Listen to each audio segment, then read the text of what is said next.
Cinema வானில் நட்சத்திரமாக இருப்பதற்காக கொடுக்கப்படும் கிரீடம் அதெல்லாம் வேற. ஆனா இந்த சமூக வானில் இந்த மாதிரி நற்பணிகள் செய்பவர்களுக்கு முட்கிரீடம் தான் கிடைக்கும். பரவாயில்ல, அந்த கிரீடம் போதும் எனக்கு என்று சொல்வதற்கு மனோபலம் வேணும். இவர் சொல்லி இருக்கிற இந்த விஷயம் எங்க சினிமாலாம் கண்டிப்பா மறந்து போயிடும்.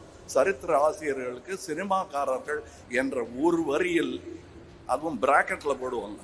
அதையெல்லாம் தாண்டி சமூகத்தில் பெரியவர்கள் பட்டியலில் சேருவதற்காகத்தான் நானும் 21 வயசில் ஆசைப்பட்டேன். இவரும் இளமையிலேயே ஆசைப்பட்டு விட்டார். இந்த மேடையில பார்த்த டாக்டரை அடுத்த வருஷம் பார்க்க முடியாது. இந்த டாக்டர்கள் மாதிரி அடுத்த வருஷம் விழாவில் இவங்களால காட்ட முடியுமாங்கிறதுல ஒரு சின்ன சந்தேகம் இருக்கு. ஏன்னா 2017க்கு பிறகு இவர்களால் இந்த முயற்சியை தொடர முடியவில்லை. இப்ப புரியுதா ஏன் நீட் வேண்டாங்கிற? இந்த போரில் ஆயுதமின்றி நாட்டையே செதுக்க வல்லது. இது சர்வாதிகார சங்கிலிகளை, சனாதன சங்கிலிகளை எல்லாம் நொறுக்கி தள்ளக்கூடிய ஒரே ஆயுதம் இதுதான். இதை தவிர வேற எதையும் கையில எடுக்காதீங்க. அதுல வெல்ல முடியாது. ஏன்னா பெரும்பான்மை தோக்கடிச்சிருவோம் உங்களை. நான் நேத்தி முதலமைச்சரோட பேசிட்டு இருந்தேன். அப்ப நான் சொன்னேன், இந்த என்ஜிஓக்கள் நீங்க பெருசா ஆதரிக்கணுங்க. அவங்க வேற எதுவும் கேட்கல, உதவி கேட்கல, அனுமதி கேட்கறாங்க. அதுல நமக்கு என்ன வலிக்க போகுது? ஐயா கொடுத்துருக்கையா? இல்ல பண்ணிட்டு இருக்கோம்னாரு. அது அந்த பெருமையோட நீங்க வருகிறேன். உயிரே, உறவே, தமிழே, வணக்கம். எந்த மேடையிலும் நான் சொல்லுவது இதுதான். ஆனால் இந்த மேடையில் சொல்வது மிக பொருத்தமானது. கல்வியும் அன்பும் ஒருங்கே கிடைப்பதில்லை. அம்மாட்ட கிடைக்கும், அகரத்துல கிடைக்கும். அது எவ்வளவு பெரிய விஷயம். அதாவது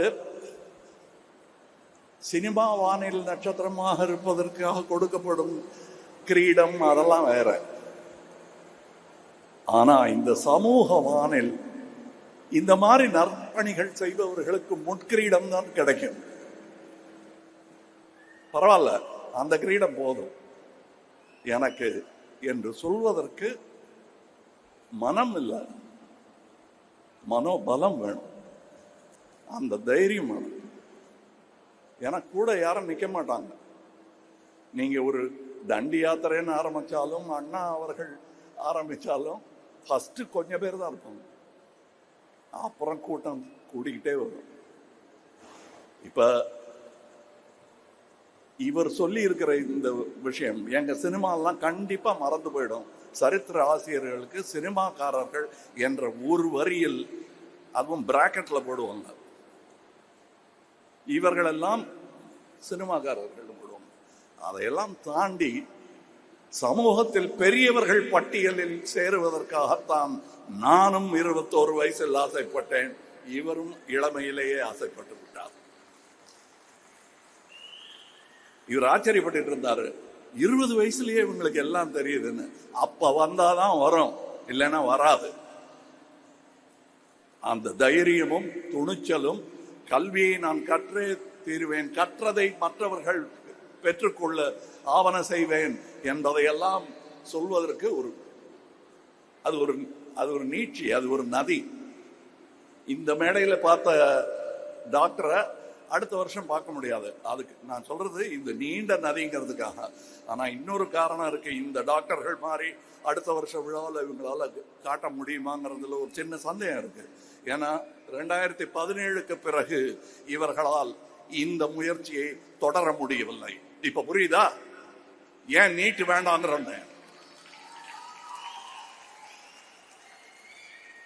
17 இந்த வாய்ப்பை 13 தான் மொத்தம் நம்பர்னே வச்சுப்போம், 20 தான் வச்சுப்போம்.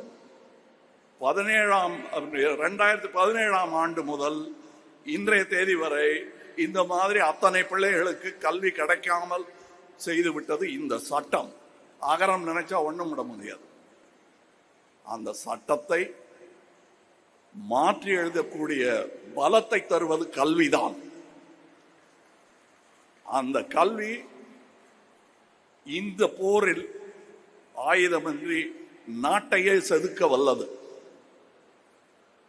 இது சர்வாதிகார சங்கிலிகளை, சனாதன சங்கிலிகளை எல்லாம் நொறுக்கி தள்ளக்கூடிய ஒரே ஆயுதம் இதுதான். இதை தவிர வேற எதையும் கையில எடுக்காதுங்க. அதுல வெல்ல முடியாது. ஏன்னா பெரும்பான்மை தோக்கடிச்சிருவாங்க. பெரும்பான்மை மூடர்கள் தோற்கடிச்சிருவாங்க. அறிவு தோத்து போயிடும். இதை தாங்கி பிடிக்கணும். அதுல என்ன எனக்கு பெருமையா இருந்ததுன்னா, இவர் பேரையே சொல்லிட்டு இருக்க மாட்டாங்க. அடுத்த தலைமுறையில இதை நடத்தி கொண்டிருக்கிறவரின் பெயர் தான் ஞாபகம் இருக்கும் இல்லையா? எப்பவாவது அவங்க நினைவுபடுத்தும் போதுதான் இவர் பேர் ஞாபகம் வரும். அப்படி சமுதாயத்துடன் கரைந்து போவதுதான் தலைமை. நின்று ஆண்டு கொண்டிருப்பது தலைமை அல்ல. எனக்கு அது புரிய 70 வயசு ஆயிடுச்சு. இப்ப நான் சொல்றேன், தம்பி, இவர் செய்திருக்கும் இந்த பணியை நான் நேத்தி முதலமைச்சரோட பேசிட்டு இருந்தேன். அப்ப நான் சொன்னேன், இந்த என்ஜிஓக்கள் நீங்க பெருசா ஆதரிக்கணுங்க. அவங்க வேற எதுவும் கேட்கல, பண உதவி கேட்கல, அனுமதி கேட்கறாங்க. அதுல நமக்கு என்ன வலிக்க போகுது? ஐயா கொடுத்துருக்கையா? இல்ல பண்ணிக்கிட்டு இருக்கோம்னாரு. அந்த பெருமையோட நீங்க வருகிறேன். நாங்க பண்ணத்தான் போறோம், பண்ணிக்கிட்டு இருக்கோம் அப்படின்னாரு. அதில் நானும் பங்கு கொண்டு இருக்கிறேன். ஏனென்றால் இதே திட்டம் இவரை பார்த்து தான் ஐடியா வந்ததுன்னா அது தப்பு இல்லை. அரசுக்கு ஒன்றும் அவமானம் கிடையாது. ஏனென்றால் நல்லது எதிரிகிட்ட இருந்தாலும் கேட்கலாம். இது நம்ம பிள்ளை, இங்க இருந்து எடுக்காம வேற எங்க இருந்து எடுப்பாங்க? ஆக அரசு ஒரு பெரிய திட்டத்தை அறிவித்திருக்கிறது. இதே மாதிரி அதுல எனக்கும் பங்கு உண்டு, உங்களுக்கும் பங்கு உண்டு, எல்லாருக்கும் பங்கு உண்டு. இதுதான் சொன்னேன். இது கல்வி சம்பந்தப்பட்டது மட்டும். இங்க நான் பேசுன நீட்டு கூட அரசியல் அல்ல, கல்வி சம்பந்தப்பட்டதுதான். ஏன்னா இந்த விழால அரசியல் பேசக்கூடாது. அது நாளைக்கு போற இடத்துல பேச வேண்டியது. இங்க ரொம்ப நேரம் இருக்க முடியலையேன்னு சார் பேசிட்டு இருக்கும்போது சொன்னாரு. நான் வழக்கமாக விழாக்கள்ல எல்லாரும் பேரையும் சொல்லுவாங்க. இதுல யார தனியா பிரிக்கிறது? அகரம்னா நீங்க தான், எல்லாருமே, நான் உள்பட. இத சொல்லிட்டேன் இல்லையா? இனி இந்த கமலஹாசன் நற்பணி இயக்கம், மன்றம் நற்பணி இயக்கமாக மாறியதெல்லாம் சொல்லிட்டு இருந்தாரு. அது நாங்க செஞ்ச, நான் ஒரு கவிதை எழுதினேன், அவர் ஒரு கவிதை எழுதினார். ஆனால் உண்மையான ஒரு ரகசிய கவிதை ஒன்று இருக்கிறது. அதை பார்த்து தான் நாங்க காப்பி அடிச்சோம். அதற்கு பொழிப்புரை சொல்ல வேண்டும். ஒரே வார்த்தையில சொல்லிடலாம். சிவகுமாரன்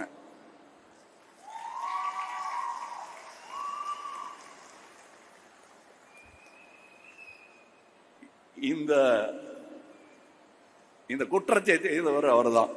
ஏன்னா எதிர்த்தரப்புல இருந்து பார்க்கணும்ல. அத இந்த குற்றத்தை செய்தவர் அவர் தான்.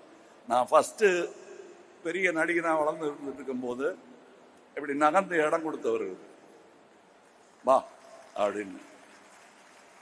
நிஜமா நான் சொல்றது மேடை அலங்காரம் இல்லைங்கிறது அவருக்கு தெரியும். இது நாங்க 2 பேரும் பேசிக்கிறோம், நீங்க ஒட்டு கேட்கறீங்க அப்படியே வச்சுக்கோங்க. இந்த மைக்கும் அதான் செஞ்சிட்டு இருக்கு. நிஜமாவே அவருக்கு அண்ணன் தம்பி உறவுங்கிறது வலுக்க ஆரம்பிச்சிருச்சு. போக போக இவரெல்லாம் பிறந்தது இன்னும் ஜாஸ்தியா தான் ஆச்சு. அண்ணன் கல்யாணத்துக்கு நான் போயிருக்கேன். அங்க உட்காந்து சாப்பிட்டுட்டு இருக்கிற போட்டோ எல்லாம் எங்கிட்ட இருக்கு. அவர் தான் சொன்னாரு, இந்த ரசிகர் மன்றம்லாம் வேணாம்ப்பா, பெரியவங்க எல்லாம் அரசியல் போறதுக்காக ஆரம்பிச்சாங்க, நீ ஏன் அதெல்லாம் பண்ணிட்டு இருக்க? நம்ம வேலையை பார்த்துட்டு போறோம், நான் இருக்கேன் பாரு அப்படின்னாரு. நானும் சரின்ட்டேன். ஆனா பாலச்சந்தர் சார் பண்ண தப்பு, எனக்கு கொஞ்சம் நட்சத்திர அந்தஸ்து வந்துருச்சு. நிறைய பேர் வந்துட்டாங்க, அவங்கள வேண்டாம்பான்னா நிறுத்த மாட்டேங்கிறாங்க. அப்புறம் அண்ணன்ட்ட சாரி சொல்லிட்டு நற்பணி இயக்கமா மாத்த போறேன், அது ரசிகர் மன்றம் இல்லைன்னு சொல்லிட்டு ஆரம்பிச்சது. அதுக்கு என்ன பாராட்டி இருக்காரு அவரு. ஆக எந்த கவிதையுமே அதற்கு முன்னோடி ஒண்ணு இருக்கும். இது அற்புதமான கவிதை. அதுல விதை அந்த ஆளு. அவர்கிட்ட கேட்டோம்னா அவர் பல பேர் சொல்லுவார். அது ஒரு அந்த குடும்பம் கனெக்ட் ஆயிடும். எப்படி இருந்தாலும் உலகத்துல எங்க இருந்தாலும். எனக்கு இன்னைக்கு நான் ஃப்ளைட்டுக்கு போனோம் டெல்லிக்கு, அதனால தான் இங்கே இல்லைன்னா நான் பேசியிருப்பேன் இன்னும் நிறையா. இங்கே காலையிலேயே வந்திருக்கணும் நான் உங்களை மாதிரி. பட் வேலை நிமித்தமாக நான் நிறைய டீசர், ட்ரெய்லர், சினிமா, நாங்களே ஆடியோ ரிலீஸ் அதெல்லாம் பண்ணுறோம். அதெல்லாம் கிடைக்காத சந்தோஷம் இதில் எனக்கு கிடைக்கிறது. அது நாங்கள் பண்ணுறது பல மக்களை சந்தோஷப்படுத்தும் ஒரு அற்புதமான கலைத்துறை. ஆனால் அது வியாபாரத்துறையும் கூட. லாபத்தை எதிர்பார்த்து கொண்டே இருக்கும். அதுல எனக்கு அதுதான் சோறுபடுது. எனக்கு அது வேற விஷயம். அதுதான் நற்பணி இயக்கத்தையும் நடத்துகிறது. அதற்கு நன்றி சொல்லிக்கொண்டு அதோட இருக்கலாமே தவிர, அவங்க கேட்குற கேள்விக்கெல்லாம் எனக்கு பதில் இல்லை. ஏங்க பாட்டு எத்தனை பாட்டு, ஸ்டண்ட் இருக்குமா, ஃபைட்டெல்லாம் இருக்கு இல்லைங்க. அப்புறம் வெளிநாட்டில் பாட்டெல்லாம் எடுப்பாங்கன்னா எடுக்கிறோம் அவங்க கேட்டதுக்காக. ஆனால் இங்கே பார்த்தேன்ல வெளிநாட்டு காட்சி, அதுதான் that is a love story. காதல் பாட்டு நீங்கெல்லாம் பாரிஸ்ல ஈஃபில் டவருக்கு அடியில் நின்று பாடுறீங்களே, அது இல்லை. ஆஸ்பத்திரியில நின்று அவங்க பேசிக்கிட்டு இருக்காங்கல்ல, அது எனக்கு பாட்டா கேட்குது. அன்பு, கல்வி போதுமானது. இந்த ஆயுதத்தை வைத்து உலகத்தை வெல்லலாம். அதற்கான படை இது. எங்க நிக்க சொன்னாலும் இந்த கூட்டத்தில் நான் நிற்பேன். ரொம்ப நேரம் பேசிட்டு இருப்பேன். எனக்கு பிடிக்கும். அதுவும் அவர்கிட்ட இருந்து கத்துக்கிட்டது தான்.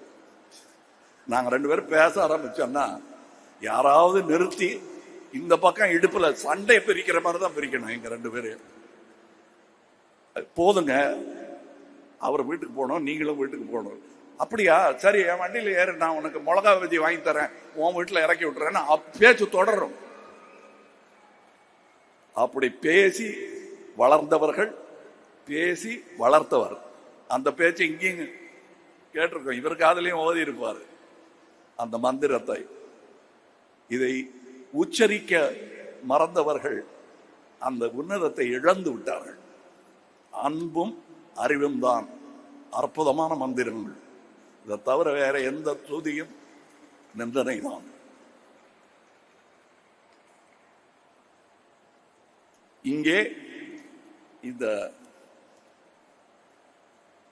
அகரம் குடும்பத்தில் பெரிய மனிதர்கள் இருக்கிறார்கள். டாக்டர் ஜெயரஞ்சன் அவர்கள், doctor P Veeramuthuvel, project director Chandrayaan, சகோதரர் வெங்கடேசன் அவர்கள். எங்களுக்கு நிறைய திட்டம் இருக்கும். கிட்டத்தட்ட உங்களோட பேச கிடைக்காத பேச்செல்லாம் அவரோட பேசிட்டு நான் அவங்க கிட்ட சொல்லிட்டேன். ஆனா கூட்டத்தில் சொல்றது எனக்கு பெருமை.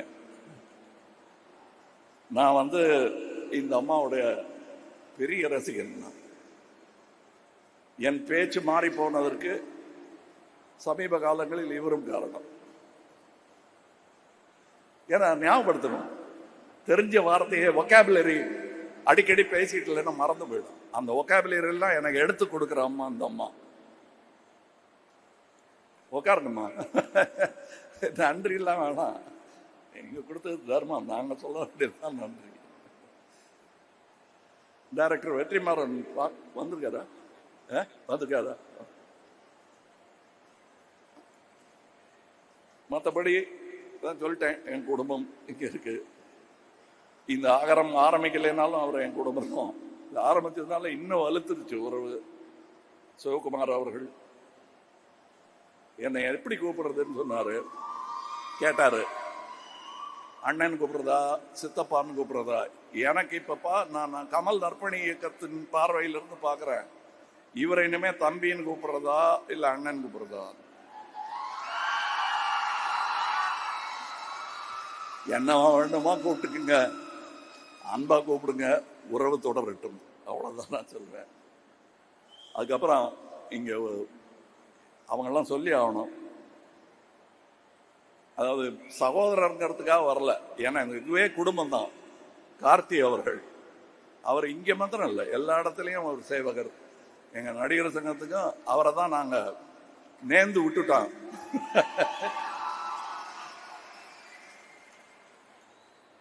அப்புறம் என்னுடைய நண்பர் ஞானவேல் அவர்கள், ஜெயஸ்ரீ அவங்க தான் இதை நிர்வகிச்சிட்டு இருக்காங்க. SR பிரகாஷ் பாபு அவர்கள்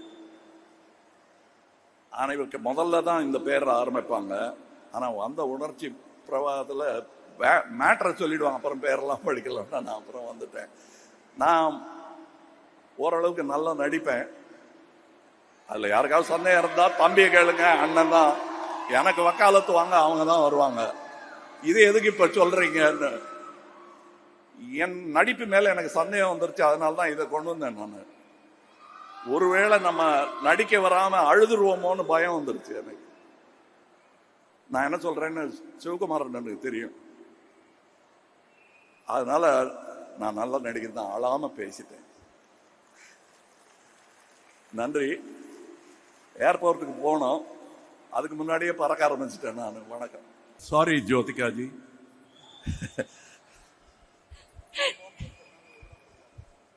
குடும்பம்னு சொல்லிட்டனால உங்களை விட முடியாதா? அதான் சொன்னாரு. Okay, so